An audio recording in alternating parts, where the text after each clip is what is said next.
The issue of due process, and I think there's something that Joanne points to there, which is a question that goes back to the 250th, is are Americans really aware of their constitutional rights and what it means to be a part of this country? So that's one question. But the other question is what this administration is doing with due process and how that's playing among people out, Trump voters. And one of the things that I have found really surprising about the reaction to, the rendition of Kilmar, Abrego, Garcia to prison in El Salvador was the number of MAGA voters or Republican voters who were suddenly standing there going, wait a minute, this guy deserves to have his time in court. Joanne, Heather, thanks for being on the show. Welcome back. It's always a pleasure, Preet. I should note for people who are not watching this on YouTube that we are in the same room at the same time at the very glorious Vox Media studio. So that's kind of exciting. I don't think I've done this in person since before the pandemic. How do you feel about it? We did it in person only once because of the pandemic as well. And I think we were in this very room. Well, it's good to see you. You both look taller. In 3D as well. That's really not possible for me. No, you do. You look, yes. Thank you. Bigger than my 5 feet. I'll take it. So we have a lot of things to cover. I thought I'd start with a question that just occurred to me, like at least a combination of, I'm going to combine a couple of things and ask you the question, what do you predict will come first? The actual 250th anniversary of our great nation or the suspension of habeas corpus? Go for it, Joanne. That was kind of a humorous question, gallows humor, and you both look very serious. For sure. I'm hoping you're going to say the 250th. I will be interested to see what you say, Heather, but personally, I no longer make predictions of that sort with the seriousness of something like habeas corpus or due process, because we watch them get eroded all the time. Whereas 250th, like, we got months. we have lots of time. That's a sure thing, I think. Yes. Getting to 250? Yes. Well, it's a sure thing that it's going to get to July 4th, 2026. Okay. But whether or not the country will make it, I think, is an open question, although I'm one of those who thinks that it will. I am less concerned about the suspension of habeas corpus, or what is essentially the military rule in the United States, than many other people are. Because if you look at the way that Stephen Miller, who's the deputy White House chief of staff, made that statement about the fact they were looking at it, it really looked as if he was trying to put pressure on the courts to do what he wanted. And I'm a little less concerned that he will do that, especially in face of the fact that the Constitution is pretty clear it can't be done without Congress. And I don't think Congress is going to go along with that. I don't think so either. But what alarms me about that kind of talk, I guess, is twofold. It's number one, the fact that it's pronounced and it becomes very clear that nobody knows what that means, that nobody knows what the threat in that is, that nobody knows, number two, that it's unconstitutional, that it has anything to do with the Constitution. So I suppose, I'm not going to predict whether that's going to actually happen, and I will go along. You're my guide in such things, Heather, that maybe it actually won't happen because of the seriousness of it. But when that kind of pronouncement is made, and it's only people like us who are responding to it, that kind of alarms me. You think it's only people like us? I feel like a lot of people have been talking about it, and people are re-educating themselves about what the right or privilege of habeas corpus is. And I want to go back to what you said a second ago, Heather. Use kind of the kindly word pressure as opposed to threat on judges. Which is it? Threat. Yeah. Threat and pressure, I think. In case of Miller doing that. But the issue of due process, and I think there's something that Joanne points to there, which is a question that goes back to the 250th, is are Americans really aware of their constitutional rights and what it means to be a part of this country? So that's one question. But the other question is what this administration is doing with due process and how that's playing among people out, Trump voters. And one of the things that I have found really surprising about the reaction to, the rendition of Kilmar, Abrego, Garcia to prison in El Salvador was the number of MAGA voters or Republican voters who were suddenly standing there going, wait a minute, this guy deserves to have his time in court. And I thought that was really interesting. I was talking to a prosecutor who'd worked in a rural area who said that it really didn't surprise her that much because so many MAGA voters from Republican areas were ones in which, or rural areas, were people who had run up against the law themselves and recognized the importance of the protections that they had, in part because prosecutors or law enforcement officers in rural areas had more time to spend on sort of petty crime than they did in urban areas.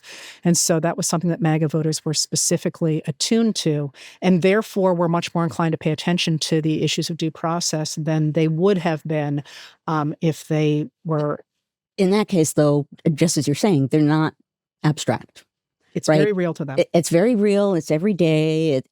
And I think when we talk about constitutional rights and such things, those are very high-flying ideas. So in a sense, the fact that this is real, are they sitting around and thinking, well, my constitutional right is, or are they thinking, I understand that this is my right, and I understand what it means for that right to be violated? That has a power to it. But obviously that happens when you're watching rights being violated. Right. It also depends on whose rights. There are probably people in the country who think, I mean, we know this because they've talked about it and they've written about it, that you have extra special rights if you were not only born in this country, but born to a line of people who were also born in this country.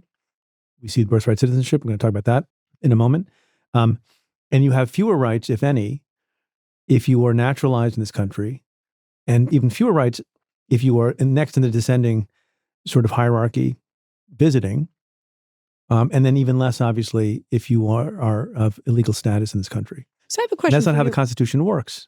Well, I have a question for you about that. Uh-oh. If you get rid of, this actually bothers me. If you get rid of birthright citizenship, which is the idea that if you are physically born in this area, on this land, you are a citizen of the United States, which is not an uncommon way to look at citizenship. If we get rid of that, how would you become a citizen of the United States? Like, where do you start? What they've done with the executive orders, for example, is say, well, starting in a few days or whatever their limit is. But like, how would you do that? What if you're When you become a citizen, I imagine, I hope that doesn't come to pass. I imagine you become a citizen just like anyone else who was born elsewhere becomes a citizen. You apply, you get naturalized either through sponsorship of your parents or on your own accord. I got naturalized at the age of 12 on the strength of my parents becoming naturalized. So I guess that's what it would be. Rather like Black Americans in the American South between 1874 and 1965. Well, that's a different and harder question. Yeah. Again, we're laughing, but for people who are listening, what that meant was that in order to register, you had to make it past a series of examinations that were delivered by a white registrar who basically made it impossible for any Black American to get registered to vote or to have the benefits of citizenship. Although, of course, they were citizens under the 14th Amendment. They did not have the right to have a say in their government or the right to equality before the law. Nor women for a very long time. Is it, you use the phrase, I forget what phrase you used when you talked about the reaction with respect to Mr. Abrego Garcia. And what I think is sort of an awakening on the part of people who didn't understand this previously, that, okay, wait a minute, due process means something, even if it's for somebody who the administration has, plausibly or not, accused of being a gang member and or a terrorist. Is that heartening to you? That doesn't have to do, I don't think, with civic education. We talk about civic education a lot. I have a more cynical view of it. I think that there are a subset of people in the country who, whether they've learned about the Constitution, the rights they have or not, have a proclivity for and in favor of certain authoritarian tendencies, so long as those authoritarian tendencies of the leader of their nation, whether you call him a king, monarch, an emperor, dictator, or president, so long as the policy views align with theirs. And I would dare say, you tell me if I'm wrong, there's some subset of the population on the left who also might think of a benevolent authoritarian who didn't have to be stymied by a horribly reactionary Supreme Court or a supine Congress. And that person who gets elected could engage in sweeping powers to enact progressive legislation. I'm not saying it's a large number. I'm hoping it's not a large number, but it's a number, is it not? You haven't done these polling, I can see. I have not done the polling. I mean, I think is that too cynical? I think there are people. I feel that. I'll stop my soliloquy in 1 second. That across the spectrum, I think much worse on the right, people care about outcomes and not process. And however you get there, however you lock him up, however you lock her up, that's what matters to me. However I get my right to the thing that I want is kind of fine by me because the other side does it, and force, has been used throughout history, and victors should get the spoils and all of that. Am I wrong? I like your opposing outcome versus process, because in many ways we're living in a major crisis of process. And that's, if you go all the way back to my time, go all the way back to creating the Constitution, the important part about that was creating a process, like a set structure. That's what the whole thing is. It is. And when crises happened within a decade after the ratification of the Constitution, if something seemed to be going terribly awry, and you asked, well, now what do we do? Someone would say, well, the Constitution tells us how to play through on this, what we do now. And if it doesn't, we tweak the Constitution so that then it actually will apply to this moment. So I think you're very right that people aren't thinking about process, that they're thinking about outcome. But to go back to your first point, I also think watching people being taken away and put in El Salvador is suddenly that's an outcome. It's no longer a matter of people want to be able to speak to a manager. Right. Can I get a manager, please? That's also about, not to make light of it, but at some point, again, I don't think it's a civic education point. I think it's a civic values point. I don't know how much you can teach values. Maybe you can, and maybe you can show people through the erosion of those things that there, but for the grace of God, go I. A little bit of that is happening with Abrego Garcia, but it's the whole ball of wax. Democracy is all about process. Elections are all about process. Our charter is all about process. The court system is all about process. There's no outcome guaranteed in any way, shape, or form at any phase of any proceeding. So you think people are waking up to that? And a related question, Heather, as a sort of political matter, do you think that the administration, Donald Trump, Stephen Miller, and others have miscalculated in talking about the suspension of habeas corpus and in the forcible deportation over a court order to the contrary of Garcia to El Salvador? So I'm going to start by going back to your initial proposition that people do gravitate toward the idea of having essentially a dictator. And there are certainly members of a population who do that in any population. But one of the things that is a vacuum in what you were talking about is the role of the media and the role of education and the way people approach their government. And this is something I don't think you can divorce from this moment. A lot of people do, in fact, think it'd be great to have a dictator, but that's in part because we aren't really lionizing the pieces of our American democracy like you and Joanne just did, that says we have to value the process, we have to value the constitutional rights, we have to value the rights of a citizen and the people who are otherwise here in this country and so on. And that is something that I think you see in a larger sense across the country because people don't even know what those things are. Like you started out by saying they don't know that it's missing until they suddenly realize that something happens. Me on that plane on the way to El Salvador or to Libya or wherever. And that's something that we are pushing back against. Now, whether or not the administration miscalculated, I think is a really big question because who is the administration? Stephen Miller? Well, that's just it. You've got Donald Trump is the figurehead, but he does not seem to be in control. And then you've got these different factions under him. And they're certainly the Russell vote at the Office of Management and Budget has been pushing through essentially Project 2025. Right. Of course, he's been working underneath Musk, and now he's stepping into the role of Musk. Is Elon Musk out of the government? I know he was never in the government, but, he kind of was. Whatever happened to Amy Gleason? She's still on a beach in Mexico? We have to look that up. I mean, have you heard anything about her? No, other than other people asking that question. Yeah, that's right. It's a whole thing on social media. Yes. But do you think Stephen Miller said those things about habeas corpus without maybe not the express written consent of Donald Trump, but knowing that it would jibe with what Donald Trump thinks and feels? I think that Stephen Miller, with perhaps the assistance of Secretary of Homeland Security Kristi Noem, has been operating largely unchecked by the president because the president is simply not able to pay attention to what's going on.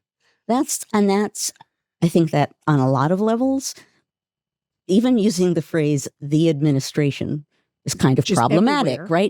right? Well, there isn't a cohesive administration. There are pieces of it operating with an agenda of the sort that you just mentioned, but could Stephen Miller make that kind of pronouncement and not check with anyone and just sort of say it? Yeah. But what's sure. so interesting about that, at least to my mind, because I think what you say is totally correct as a pragmatic and real world IRL in real life. But these are the same people who keep advocating for a radical theory called the Unitary executive theory, which is overly simplified, is all about the fact that all this shit they keep talking about, it's all the power is vested in one guy, and he's the president. And they're the same guys, these other guys, who rail at the deep state and rail about the people who have their own agendas, when the only agenda that's worth anything that everyone must follow at peril of a charge of treason is Donald Trump's. So you see some hypocrisy there? You think? Well, not just hypocrisy, but it's interesting because if you look at the way the Supreme Court has talked about the unitary executive, they clearly have this fantasy figure who is going to be defending America and, being the great hero of the country. And when they have actually put in power somebody who's becoming a unitary executive or, what we would call a monarch or a dictator or an authoritarian, what you're seeing instead is the absolute factionalization of the administration and all these different players having power. And one of the things that's interesting when you look at this administration is where power resides. And power is not obviously residing in one place or another, either in, it's obviously somewhere in the administration, and it looked like Elon Musk would get it for a while. Now it looks like Russell Vought has got it. Certainly Stephen Miller has some. In other administrations, you've seen Congress take the power or the Supreme Court take hierarchy, the power. A clear hierarchy. But where's Trump? When you think about the power, who's gathering the power right now? Yeah. Is the allegedly ICE agents and the sheriffs who are supporting them in local areas. They're the ones who are exercising power right now. Unchecked. But Donald Trump, respectfully, I get all those points, but the tariff policy, which is a very important set of policies, and they're distorted and they change. How did we start talking about tariffs? We weren't talking about constitutional law. No, we were, but part of that was a discussion of where the power resides. And if we're going to talk about where the power resides, the economic power and economic policy of this nation at the moment, which has put us on the precipice, a lot of people think, of a recession, that's not Stephen Miller. That's not, Secretary Bessent. Isn't that all Donald Trump? Doesn't he wield that power? Congress holds the power of the purse. Right, but who's wielding the power? Well, right, if you're talking As a raw about who's exercise wielding of power, it, that's that is different. I just want to make sure we're not forgetting that guy. No. Trump it's is true. definitely wielding the power over the tariffs. One could argue either illegally or unconstitutionally because he is doing so under emergency powers. And it's a little hard to believe we're in an emergency. But that seems to be his own particular hobby horse. Everybody except Peter Navarro tried to talk him out of that. And here we are. I will say in terms of that and his exercise of executive power, of course, and yet one look at the bond markets and he had to back down. So, if you're thinking about who holds power, it's not it is a zero-sum game, but it's not it's the there's bond a lot market. of different people exercising sorts of power. And in this administration, which is the word we started with, it's not clear to me that unitary executive is the one who has been fantasized about by the Supreme Court. It seems to be sort of a committee meeting that isn't going terribly well, and power seems to be still sloshing around, and people are picking it up who are unexpected, like these masked agents in different small cities and towns across the country. Donald Trump said something recently, and I'm forgetting the exact context, but I'm sure the two of you will remember it. I was asked a question about the Constitution. I can't remember if it was about birthright citizenship or due process, but he said, I'm not a lawyer. Talking about, nor are second, third, and fourth graders and fifth graders. To follow the Constitution.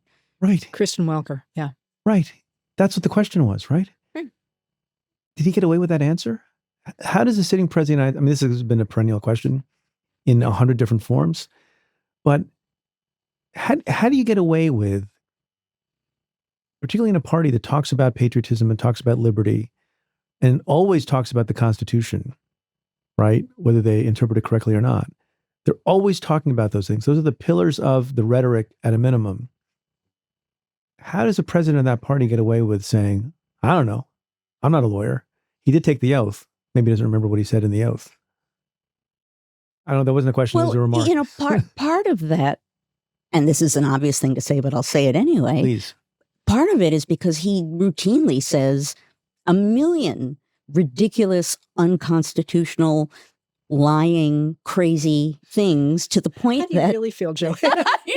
As I'm going, I'm like, uh-oh. You're too kind. But I know. But it is the fire hose of crazy in part. And so you say something like that, certainly my response is, wait, what? You don't have to abide by the Constitution? Like, wait, who? What? Yeah. But people don't hear necessarily what he's saying unless you have a sense of what your rights are, generally speaking, sort of how the country runs. I mean, I really do feel, you and I, Heather, have been in one way or another ranting, speaking, arguing about this for years.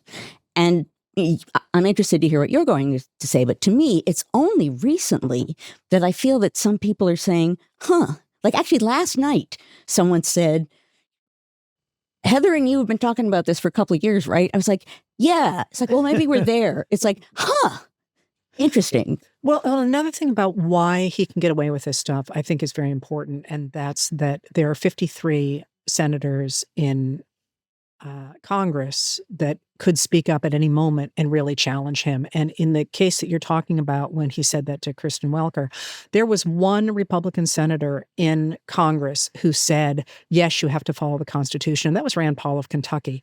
And the other 52 of them had no comment. They literally, Rolling Stone reached out to every single one of them and nobody called them just back. Consider that. Yeah, it's crazy. It's There's a little bit more life with respect to a different thing that happened in the last week. Not about whether or not I need to follow the Constitution, but whether or not I can take a $400 million plane from, choose your pronunciation, Qatar. You pick one, Preet. I don't know. I'm going to go with Qatar. All right, let's go with Qatar.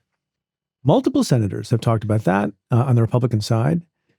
First, are those two things equal to each other? And what do you make of that reaction? Because there are things that will cause Republican senators to say no. They said no. Republican senators said no to Ed Martin, the nominee to be the U.S. attorney in the District of Columbia. And I just wonder so address that thing, the plane, but then also, can you stitch together any sort of thesis of the kinds of things that cause Republican senators to criticize him, such that we can, the Democrats can come up with a strategy of connecting those dots to be more effective? It's a good question as to why, particularly among Republicans, the flying palace. Oh, it's easy. They're at the same time they're talking about cutting Medicaid and cutting Medicare and Social Security. He is going to accept a $400 million 737. I think it's a 737. 747, sorry, yeah. 747 from the government of Qatar, and it was known as the Flying Palace, and it was full of gold. That was just not going to make it. And listening devices? It was, yeah. Well, right. I mean, but the whole thing was stupid in many ways. There's no way we can go through all the details of why it was never really going to be possible to make it Air Force One because of things like security and listening devices and so on. But the very optics of that, to say, you get your $2 and 5 pencils while I get a flying palace. Well, right. That was not going to fly. And not going to fly, no pun intended. I like it. Interestingly, though, one of the things that does is bring out into the open in a glaring, literally and figuratively way, is that the division right now between the massively wealthy and everyone else that is running everything, this sort of oligarchical moment that we're in, you can't make that more apparent than someone deciding, yes, I'm going to take this gift from you that's a flying palace And then again, handily, you can have $2.05. Well, and you can see this in MAGA. You look at the branch of MAGA that is Laura Loomer and Steve Bannon and so on, They're who are upset. taking a look. They're very upset by that.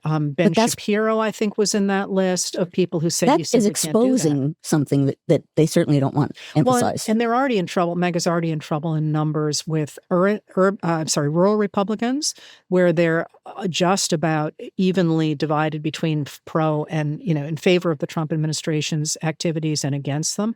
And they've fallen dramatically in every other population because of the uncertainty, because of the economy, and because of these extraordinary renditions. They're already in trouble. So the last thing you need is your guy up there saying, yes, I'm going to throw the Constitution out the window for a gold plane. There's two things. One, he doubles down by saying, I'd be stupid not to accept something of that value. It's an odd argument. But then the second thing is, as historians of great repute and great integrity, does it make you crazy when people use ridiculous and perverse and idiotic historical parallels? And the reason I ask is, sticking to the subject for just another minute, the $400 million plane, I think someone in the administration, if I'm allowed to use that term still, given the conversation earlier, said, well, we took the Statue of Liberty, and that was a big gift from France. How does that make you crazy, and why? So, yes, is the short answer. Let the record reflect there was a lot of sighing. And eye rolling, yeah. Yes. The Statue of Liberty is a gift, first of all, to the nation. It was not a gift to a president. And the president didn't say, and when I leave, I'm taking it with me. You're going to put it in the back. On just the basic level, it was larger than a presidency, the gift, right? It's also accepted by Congress, which is part of the Constitution. Congress voted. Right. Yeah. It wasn't the same at all. It's on another level. So yes, that is a different kind of gift. But that also points, I think, to something that you and I talk about a lot, and that's the misuse of history by this administration. Mm-hmm. And there's a larger question there about the use of history to support an authoritarian versus a democratic government. But I just have to say, it went with hardly a splash, but when a member of the administration celebrated Pearl Harbor Day right. the other day and said this great moment in June of 1941, that was a real fingernails down the chalkboard for me because of the whole idea that theoretically MAGA Republicans are in favor of the military and they're the ones who are defending true American history. And I don't know how you can be a member of the U.S. government and not know December 7th. I just don't know how that's the case. And that to me was just such a complete denigration or disdain for our history, our military, our role in the world. Heedlessness, just not caring. But then to celebrate, here I am, I'm this great representative of the American government, not knowing one of the most important dates in our history. It'd be sort of like saying, I really was thrilled with the Declaration of Independence in 1832, Well, I was going to mention, because you asked, as a historian, what are we thinking? Declaration of Independence. So this is making I remember this. My head explode because, the degree to which I have to keep talking about things that the Declaration of Independence says are bad and that we revolted against Great Britain for, and that now we're watching people pretend that Trump is a king. We're watching him or others putting these sort of iconic images as though he's a king. The revolution, if you look at the Declaration of Independence, it is a rant, in a sense, against authoritarianism, against a king who essentially unkinged himself.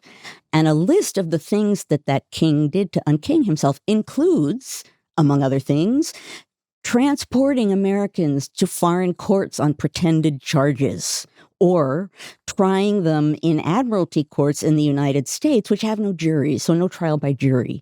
So way back then, when the country is in formation, the colonists are saying these things are fundamentally unfair.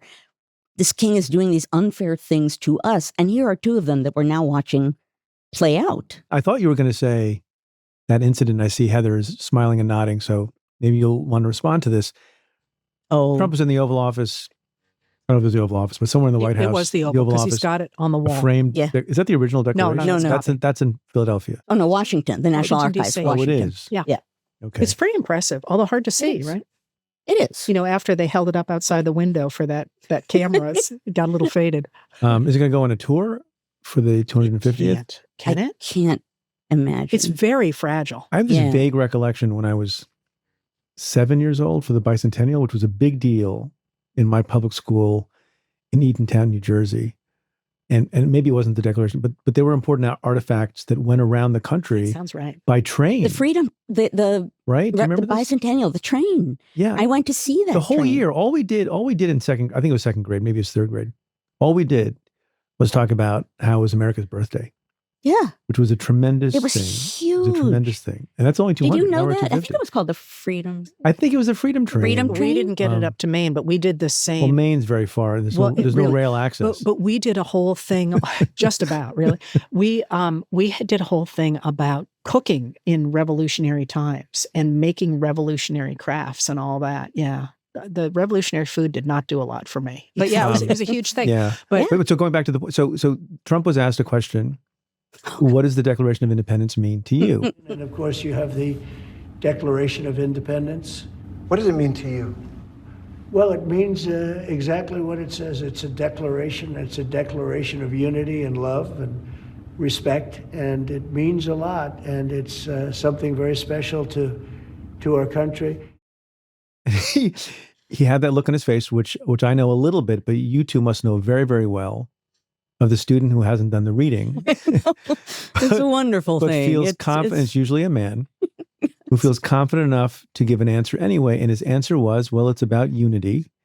And friendship. It's a beautiful thing. And love. It's Unity a beautiful and love. thing. What was wrong with that answer?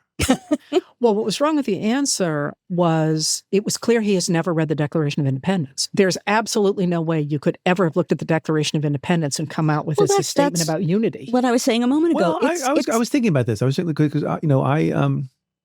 in the afternoon sometimes I practice law. I was like, what's the case to make? And this is not what he meant.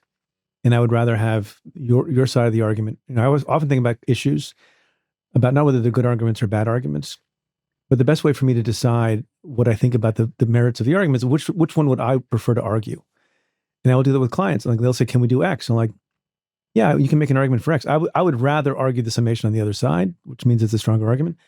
But look, the Declaration of Independence was in some ways a reflection of the unity of I'm already getting. Come on. No. So in all of our years of teaching, has a the student ever said, who has actually read the Declaration of Independence, that it's unity and love and friendship? It is a declaration. Did he say friendship? All he had to say was, it's a declaration of America's independence. End of discussion. And it was a What does it mean to declaration you? of essentially warfare. It was a declaration saying we are now declaring ourselves independent. That was, first of all, that was treason on the part of the people who signed the Declaration of Independence. But there was nothing about, now I see, your argument. You could say, that stop It's a crappy argument. there's a but I was we. trying- No, but you could say that they do it. They did it deliberately to create a sense of a we. Yeah. But there's nothing about it that's about love or friendship. When they make arguments in favor, so when they clean up, so Trump will say something that's like an F. And I think sometimes the people around him are cleaning it up sufficiently to a D or D minus, not for you folks, but for their base who just needs some, some semblance of an argument they can make and be satisfied with. Like that's what he meant. Just like with the tariffs, when he changes his, Monday he's got policy A, Wednesday he reverses the policy altogether. People come out and say, like, that was his plan all along. It's the art of the deal. It's like some fig leaf of an argument to provide, the many, many people, some call them cultists, is sufficient. Or do you think they don't need an explanation at all? He can say anything he wants and they shouldn't do any cleanup. So, like you, I often listen to Trump and rewrite his speeches in my head to make them more because I love to argue. I love to argue both sides of things. Yeah. In the case of the Declaration of Independence, there was no way to clean that baby up. That just made it clear he's never read it and didn't know what it was. But so let's go from that to what it means simply not to have read one of our two foundational documents, and the fact he says he doesn't know about the Constitution suggests he hasn't read that one either. And then to say that you are the true arbiter of what American history is and what that history means. That is, I think, deeply problematic and sort of where we started in terms of the 250th. Yeah. Who gets to define the United States of America? And can you simply lay claim to the documents and the symbols and so on without any understanding of what they mean? And, when I think about the Declaration, when those men, as you say, were essentially signing their own death warrants because what they were doing was committing treason against the king. And, they end that document that they are pledging their lives, their fortune, and their sacred honor to the cause. And that seems to me to be the kind of America we need to focus on rather than it was friendship and unity, and I like it having it on my wall. Well, as you're suggesting, there's a meaning. I mean, the historical meaning and context of those documents is deep and heartfelt. There were moments that came out of struggle. And they do, in some ways. You said define, just as in my head was coming the word define. How do we define ourselves? Not necessarily with pieces of paper, but what those pieces of paper represent. And what was the process through which we got them, and what they mean, and what people at the time thought they mean, and what forever after they've come to mean because of the ways in which Americans of various sorts have pointed to them and said, I have rights. See, they're in those documents. I mean, I'm ranting here, and I suppose I don't even have to, but to be president of the United States without the most basic fundamental understanding of any of that, even to the point, I mean, this kid doesn't only get an F. This kid is like, have you been sitting in this classroom at all this semester? He's a guy who eats the chess pieces, But maybe that's part of the difference, is the difference between the ideas in something and the thing. Mm-hmm. He has the things. Mm-hmm. He's literally put a copy of the Declaration of Independence on the wall of the Oval, which is unprecedented and unnecessary if you know what's actually in them. But it's a difference between having stuff and it's having a different the kind of goal. And knowing the value of the thing. And knowing the value. Right. I'll tell you a quick anecdote. People, longtime listeners of the podcast will know this, but some people know that I had some conversations with Donald Trump during the transition in 2016. He asked me to stay on. He called me a number of times, I believe, in an effort to cultivate a relationship with someone who had enormous authority in that district. The last time I ever spoke to him was January 18th of 2017. He did one of these calls again. This is well documented, and I've talked about it publicly before. But the funny thing about it in light of this conversation is, I'm thinking, he must be busy, and he made small talk. And then when he called me later in March, I refused to take the call, and then, the rest is history. But on January 18th, when he called me, making small talk, I said, Mr. President-elect, you must be busy with the speech. And he said two things. Oh, yes, I won't do the impression because I can't do it. And he said two things, and you'll appreciate why I'm telling you the anecdote. He said, number one, I'm writing it all by myself, which was line number one. Number two, and I'm making it all about unity. Wow. And do you remember the speech? Oh, yeah. Oh, yeah. American Carnage? Yeah. So I don't know what was less about unity than the Declaration of Independence. It might have been his first inaugural. So I don't know if that's a window into him, and if that makes it better or worse, that maybe he just doesn't understand words as opposed to documents. But that's really interesting because he has always been fabulous at reading what the public, at least a certain public, wants. And you've talked before about the importance of the inaugural address as a moment of unity. And he clearly knew that's what he was supposed to do, but apparently somehow Stephen Miller never got the memo. In that last 48 hours. Can I ask you this question, which is a bad verbal tick that I do? Because of course I can ask you the question. That's what we do on a podcast. We're in your house. People like to talk about vibes and vibe shifts. And there have been a lot of times, and we did a little bit of that in this conversation, that, people are finally seeing the light and they're getting turned off by, you name the thing, the payoff to the porn star, the interference of the election, the pardoning of the January 6 people. In recent times, we're talking about the topsy-turvy tariffs, the threat of recession, the $400 million plane, the disappearing of people to El Salvador. Historically speaking, does it happen like that? Is there a straw that breaks the camel's back historically for a presidency or a regime? Or does something else happen? Or, I don't know. It's not a well phrased question, but I'm trying to get a sense of if the vibe is going to shift away from him among Republican senators and independents and others, will it be apparent or only in retrospect when you folks write about it in some years? I'm laughing because I just looked at Joanne, and you can see both of our Rolodexes are going click, click, click, click, click, click, click. One president, another president, another That's president. right. That's right. Do you want to go? Well, I would say part of the answer to that is there one sort of click moment? I would say no. I would say there's a slow build of things, and at a certain point, people see and hear and realize that there's enough opinion out there about that president that, in a sense, that kind of movement of opposition is created. So, for example, thinking about Thomas Jefferson, who as one does. I know you don't like to, but Jefferson in his second term was not a happy camper because he was, for a variety of reasons, decided that America should not be trading with the rest of the world. We should sort of hold back. He created an embargo that really hit New England hard. And as that, actually, it's not unlike now, as that began to hit home, particularly for New England, in that they couldn't use their ships, all of these people in the maritime trade were losing money. The embargo, which they renamed the "Oh Grab Me," all the cartoons said the "Oh Grab Me," which is very 18th century or early 19th century humor. Still, it works today. It does. Well, for me, maybe for us in this room.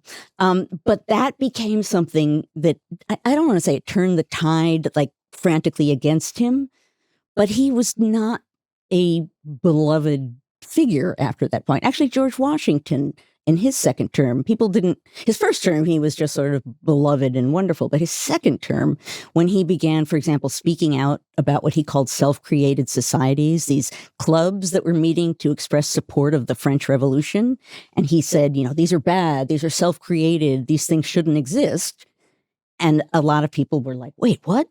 These are clubs of people supporting the French Revolution. What do you mean? So by his second term, people are putting out cartoons attacking him. They're making fun of him. He was not a happy camper about that. But in both cases, things started happening, and it takes a little bit of a snowball of grumbling to get to a point where then that momentum builds. So I'm going to add to that it seems to me we are at a real paradigm shift moment. And those come after a long period of time in which one political party or the other becomes dominant and begins to concentrate power among a very small group of people. We saw it in the 1850s, we saw it in the 1890s, we saw it in the 1920s, we're seeing it again. And the thing is that in moments like that, the lead up to that has meant that the media, religion, society, and so on has increasingly, I kind of think of it like a tornado, has increasingly supported that political party's ideology. And so it's very hard to break out of that. People are just used to thinking a certain way. But when it becomes clear that political party, and as I say, it's not always one or the other, but that political party has created a legal system in which power and wealth has concentrated among a very small group of people, the pennies start to drop. And you get a lot of resistance in different ways, originally at first people being sort of considered on the fringes, but more and more people begin to say, this is not working for me. And as that happens, finally you get somebody who doesn't simply say, I'm going to tinker around the edges, but says, I'm going to push back for real and offer an alternative. What's interesting about that? As you're listing these moments, when I talk about political violence and about moments in America where there's been really outstanding, meaning a lot of political violence, when is it? Well, it's the 1790s, before 1800, when there's a transformation in who controls the government and the nature of democracy. It's the 1850s, when you have the Civil War, and again, a transformation. It's the 1960s, when you have that sort of transition from, you have civil rights beginning, and you also have that transition from the 1950s to what came next. So not only... In the 1920s, with the neo-Nazis. Exactly. In the 1920s. So not only do you have people realizing that there's a paradigm shift, that the tenor of things, a major change is happening, the evidence of that, in a sense, is the upsetting, is the I don't want to say chaos, but the sort of storm among the populace, and potentially violence, because people understand and feel that change and that instability, and they are acting out. And often there's a generational change at the same time, which, again, we are seeing in the present as well.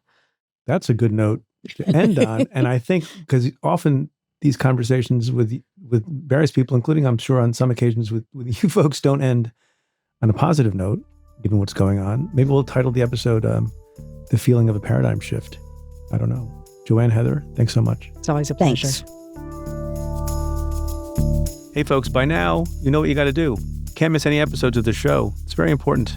And the guests will get upset if you do. Hit that subscribe button.